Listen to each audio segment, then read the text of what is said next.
té molta polèmica, que s'ha de decidir què fem amb aquest edifici. Mentre no hi havia la llotja acabada, tenia una utilitat com a recinte final,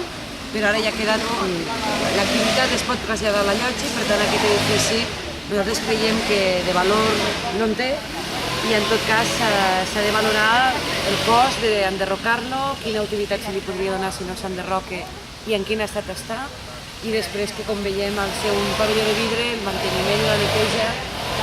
queda demostrat que és molt difícil de fer, i aquí veiem l'estat de brutícia i de deixadesa amb el que es troba. Nosaltres creiem que els Camps Elisis és un gran pulmó de la ciutat, que va tenir una actuació important al mandat passat amb l'ampliació i obrir-lo a la ciutat,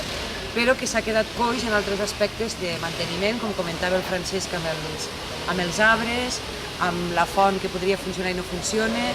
amb el pavelló Antorxa que només li netejaran la cara per fora, amb l'interrogant de què passarà amb el pavelló de vidre, i després una darrera actuació que proposem seria acabar-lo d'obrir, acabar-lo de connectar amb el marge del riu per connectar des de la Mitjana fins a Rufea, i que realment aquest eix del riu acabi entrant a la ciutat amb els Camps Elisis i amb altres espais amb els que es va trobar. Si aprofitem que aquest any és l'any del riu Segre, no oblidem que totes les actuacions i les organitzacions que s'han muntat al voltant, nosaltres les propostes ja els farem arribar i esperem que l'Ajuntament